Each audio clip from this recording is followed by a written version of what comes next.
వైరాగ్య ప్రకరణం 9వ అధ్యాయం ధన వ్యవహారం. ఓ మునిశ్రేష్ఠ, మేమంతా ఈ ధనం అనున్నది సంసారంలో చాలా సారభూతమైన విషయమని భావిస్తున్నాము. అట్టి భావన కేవలం మూఢత్వం చేతనే మా వద్దకు చేరుతోంది. దీనివలన నిజమైన సుఖము కానీ శాంతి కానీ కలుగుతోందా అని చూస్తే లేదు. ఒకడు ఎంతో ప్రయాసతో నేను ముందు ముందు సుఖపడదనుగాక అని భావించి తన శక్తియుక్తులను తెలివితేటలను కాలమును వినియోగించి అట్టి ప్రయత్నమునందే నిమగ్నుడవుతున్నాడు. అనేక రోజులు గడిచిపోతున్నాయి.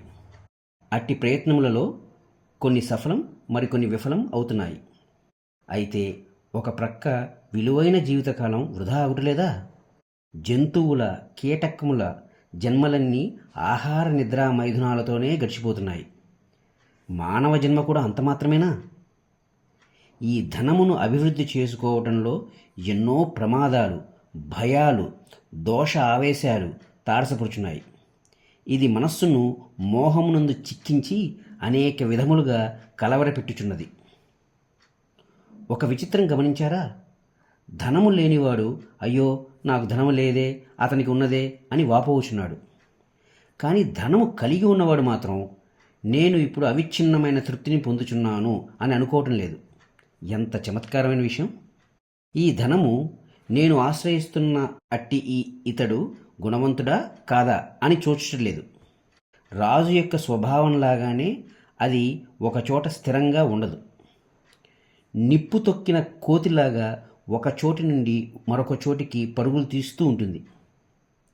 యుద్ధము, జూదము, వంచన, లోభము వంటి అధర్మ కార్యాలు కూడా ధనమును పెంచగలుగుతున్నాయి. ధనము ఉన్న చోట ధర్మము అనగా ఫంక్షన్, డ్యూటీ కాన్షియస్నెస్ ఉండగలదన్న నమ్మకం ఏమున్నది? పాలు త్రాగి పాము విషమును క్రక్కున్నట్లు ధనమును సంపాదించి ఈ మనుజుడు కూడా కామ, క్రోధ, లోభ, మోహాదులను అధికం చేసుకుంటున్నాడు.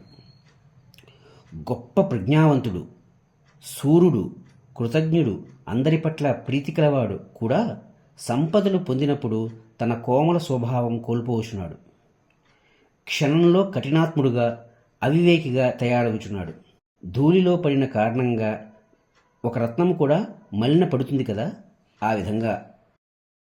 విచిత్రమేమిటంటే జననిందాపాత్రుడు కాని ధనవంతుడు, తనను తానే పొగడుకొనని సూర్యుడు, సమదృష్టి కలిగి ఉండే ప్రభువు, ఈ ముగ్గురు లభించడం లోకంలో దుర్లభమే అవుతోంది.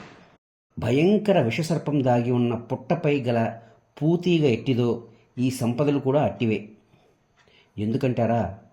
అవి ఉన్న కాస్త వివేకాన్ని ఊడ్చిపెడుతున్నాయి. కుసంస్కారమును, ఉద్వేగమును, దురభ్యాసములను తెచ్చిపెడుతున్నాయి. సత్యదృష్టిని మరచేటట్లు చేస్తున్నాయి. వీటి పటాటోపం ఎంతగా జీవుణ్ణి ఆకర్షిస్తోంది! ఆహా! ధనమొక్కటే జీవిత లక్ష్యంగా కలవారు నీచులతో, దుర్మార్గులతో, లోభులతో స్నేహం చేయవలసి వస్తోంది. గుణవంతులు వారికి దూరంగా ఉండిపోతారు. ఇక వీటి యొక్క అంతిమ ఫలితం గమనిస్తే అది అతి చంచలంగా ఉంటుంది. ఎవరి కోసం ఇంతగా శ్రమించి ఈ జీవుడు ధనాదులను సంపాదించాడో వారే అతనిని ద్వేషిస్తున్నారు, తిరస్కరిస్తున్నారు. ఇంతా సంపాదించి లెక్కించి చూచుకుంటూ ఉండగా మరొక వైపు ఈ శరీరమే శిథిలమవుతోంది. అతడు తాను సంపాదించిందంతా ప్రియంగా, మమకారంగా, నిస్సహాయంగా చూస్తూ అయ్యో ఇదంతా విడిచి వెళ్ళవలసిందేనా, నేను పోయిన తర్వాత ఏమవుతుందో ఏమో అని అంతరంగమును తలుచుచూ దుఃఖమునే పొందుచున్నాడు. బాహ్య విషయములు మాత్రమే అయి ఉన్నట్టి ఈ ధనాదులు ఇంతగా చిత్తమును ఆకర్షించడం నాకు చిత్రముగా అనిపిస్తోంది. ధనముతో పాటే భ్రాంతి, దుర్వ్యసనములు, బంధుద్వేషములు, దొంగల భయం, కారాగృహం, మృత్యుభయం మొదలైన అశుభ విషయాలు కూడా వెంటనింటి ఉంటాయి. ఈ అనుభవాలన్నీ జనులు గమనిస్తూ కూడా చూడనట్లే ఉంటున్నారే. మెరుపు వలె దీని రాకపోకలు క్షణికములు. దీనివలన సుఖం లభిస్తోంది అని తలచడం వట్టి భ్రాంతి మాత్రమేనని నాకు అనిపిస్తోంది. జీవులను మోసగించడంలో ధనము తర్వాతే ఇంకా ఏదైనా.